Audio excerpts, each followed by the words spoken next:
Fala galera, sejam bem-vindos ao canal, e para mais uma história de terror. Se gosta desse tipo de conteúdo, não deixe de se inscrever no canal e deixar aquele like e ativar o sininho para receber notificações de novas histórias. Então vamos para mais uma. Antes de começar, preciso deixar um aviso. O que você vai ouvir agora não é uma lenda urbana, nem um conto criado para assustar. Esse relato foi enviado por alguém que jurou, repetidas vezes, que tudo o que viveu aconteceu exatamente da forma como será contado aqui. Não há nomes, não há localização precisa, porque segundo ele, certas coisas não gostam de ser identificadas. Elas preferem permanecer escondidas e esperando. Essa história não começa com gritos, nem com sangue, nem com cenas explícitas de terror. Ela começa com silêncio. Um silêncio pesado demais para ser normal. Um silêncio que não conforta, mas observa. O tipo de silêncio que faz você ter certeza de que não está sozinho, mesmo quando não há ninguém por perto. Enquanto você ouve este relato, preste atenção nos detalhes, nos sons, nas pausas. Porque foi exatamente assim que tudo começou para ele. Pequenas coisas fora do lugar. Sensações difíceis de explicar.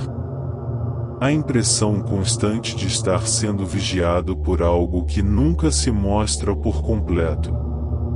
Se em algum momento você sentir um arrepio, uma inquietação estranha, ou a sensação de que algo está errado ao seu redor, não o ignore. Foi assim que ele também se sentiu. E foi exatamente nesse ponto que já era tarde demais.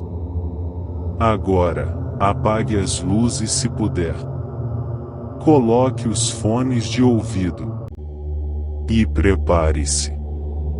Porque depois que essa história começa, ela não solta mais quem escuta. Essa é a história da casa que observa. E do homem que nunca mais saiu dela. O homem que enviou esse relato pediu anonimato absoluto. Disse que não queria fama, nem dinheiro, nem atenção. A única coisa que queria era que alguém soubesse o que aconteceu, caso ele desaparecesse de vez. O áudio que recebi dele tinha quase 2 horas. Voz cansada, pausas longas, respiração pesada. Como se relembrar tudo ainda exigisse um esforço físico enorme. O que você vai ouvir agora é a reconstrução fiel desse relato, organizada apenas para facilitar a compreensão. Segundo ele, nada foi inventado. Nada foi exagerado. A propriedade ficava a quase 40 quilômetros da cidade mais próxima. Estrada de terra, sinal de celular inexistente, poucas casas espalhadas a grandes distâncias umas das outras. O lugar tinha um nome antigo, usado apenas pelos moradores mais velhos da região, mas ele pediu que isso fosse omitido. Disse que nomes têm peso. E que aquele lugar parecia responder quando era chamado. A casa era antiga, construída em madeira grossa, com base de pedra. O tipo de construção que parece sólida demais para a época em que foi erguida. Não havia registros claros de quando foi feita. Apenas que sempre esteve ali. Sempre. Logo nos primeiros dias, ele percebeu que a casa tinha um cheiro específico. Não era mofo. Não era madeira velha. Era algo metálico, misturado com terra molhada. Um cheiro que parecia mais forte à noite e quase inexistente durante o dia.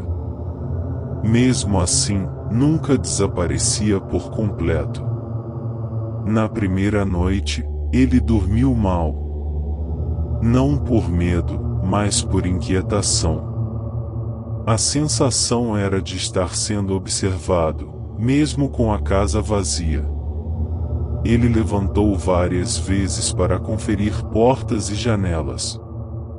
Tudo parecia normal. Mas, sempre que voltava para a cama, tinha a impressão de que o quarto estava ligeiramente diferente. Como se o espaço tivesse se reorganizado enquanto ele estava fora. Na segunda noite, ele ouviu o primeiro som.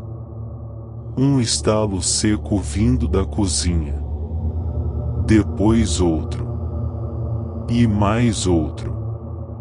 Não eram sons aleatórios de madeira dilatando. Tinha um ritmo. Pausa. Estalo. Pausa maior. Estalo duplo.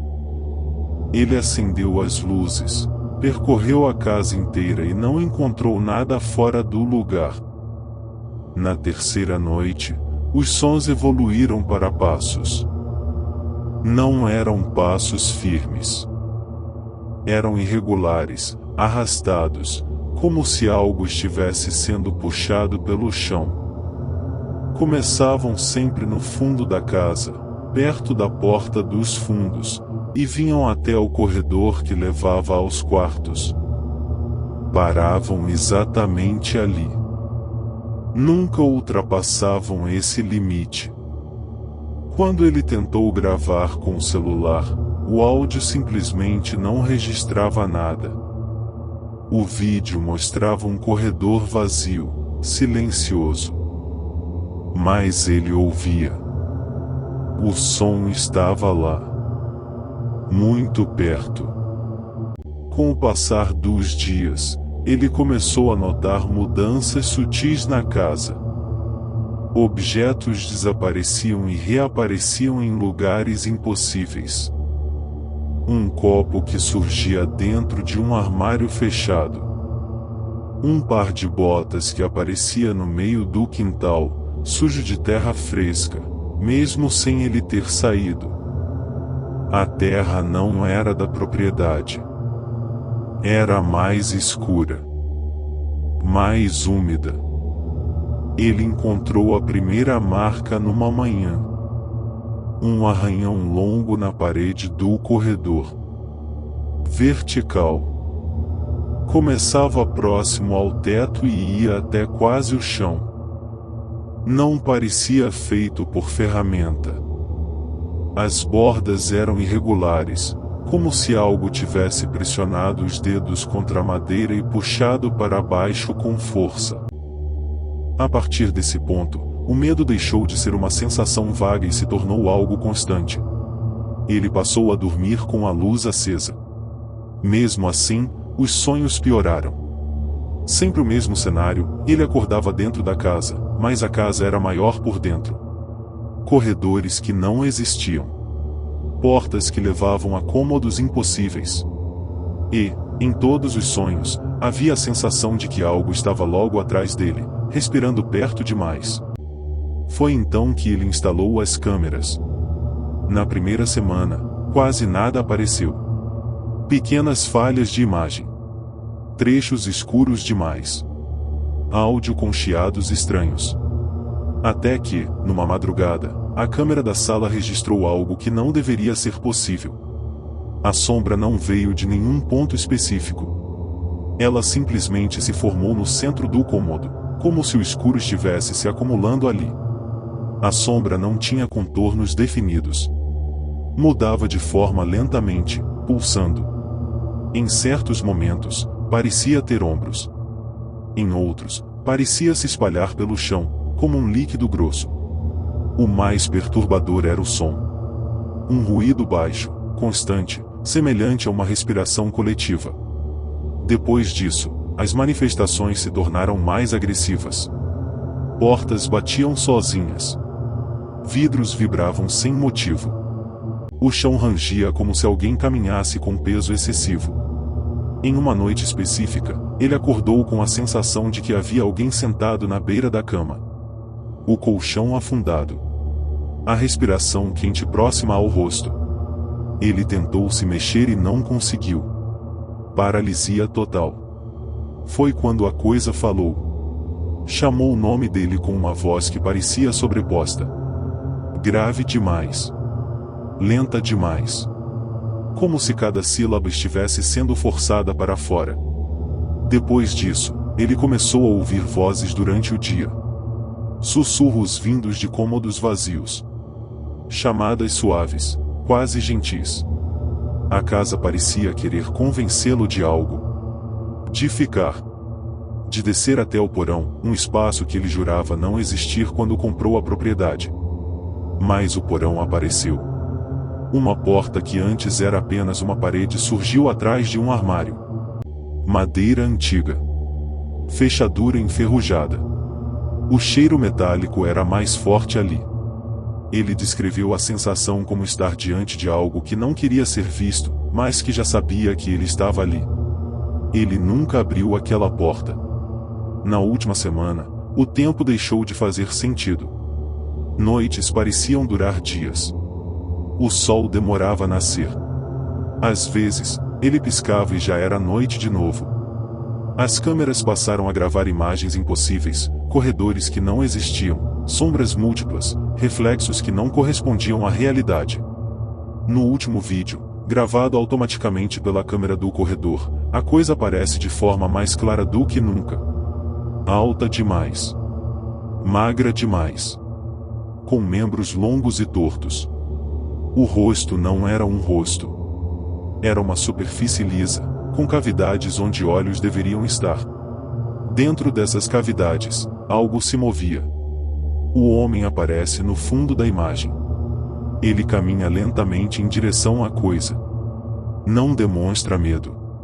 Apenas aceitação. Quando está perto o suficiente, a coisa se inclina. E o vídeo termina. Depois disso, não houve mais contato. A polícia encontrou a casa vazia. Nenhum sinal de violência. Nenhum corpo.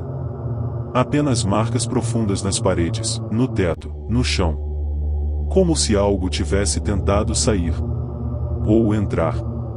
Moradores da região dizem que, à noite, ainda se ouve respiração vinda da casa. E passos. Sempre parando no corredor. Sempre esperando que alguém abra a porta. E alguns afirmam que, se você ouvir seu nome sendo chamado lá dentro, não importa o quanto tente resistir. A casa prende a sua voz. E nunca esquece. Fim. Se gostou, deixa o like e compartilha, e não esqueça de se inscrever no canal.